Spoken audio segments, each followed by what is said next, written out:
Ang lilinaw talaga ng mata ng 18. Akalain niyong napansin nila ito kahit na nga sabihin nating maliit pero international magazine sa Japan, nandoon pa rin sila. Wow, SB19 still included in Japan's In-Rock magazine's December issue. This most likely includes the continuation of their interview plus another pin-up poster. Siyempre sa mga naghahanap, sana sabi nga pong pangalan ng SB19, ayan po at itinuro na natin kung nasaan nga ba ang pwesto nila. Samantala, mula naman sa Facebook post ng eTalent International, special thanks to Melbourne 18, the official fan base of SB19 in Melbourne. From day 1, 18 Melbourne has been the heartbeat of the fandom down under, organizing, cheering, and keeping the SB19 spirit alive across the city.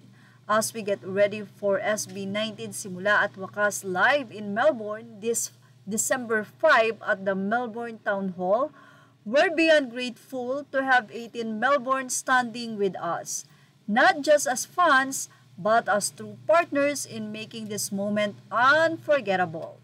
From your MLB Entertainment and eTalent International families, thank you for leading with heart and pride. Follow 18 Melbourne and stay connected with their updates and activities. Melbourne 18. Ibinahagi din ng Melbourne 18 Facebook page ang nasabi nga pong hall kung saan ay doon na magtatanghal sa kanilang concert ang SB19. Icon upon icon, a glimpse of the Melbourne Town Hall and the city's icon tram. But what's even more iconic, SB19 Simula at Wakas concert right here in Melbourne on December 5. A few VIP tickets are still available. Grab yours before they're gone. Mahaba-haba pa naman, mukhang may ilang linggo pa para po ma-sold out ang nasabing ticket ng SB19 Simula at Wakas sa kanilang concert sa Melbourne. At mukhang napakaganda nga ng nasabing venue ng kanilang concert doon sa Australia.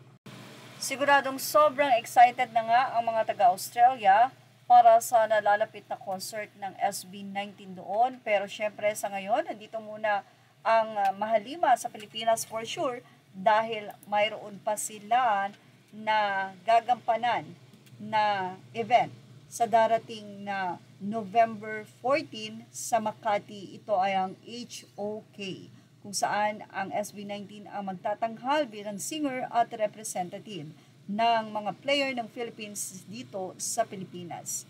At yan ang ating showbiz snap update. Images are all credit to the rightful owners. Please like, share, and subscribe.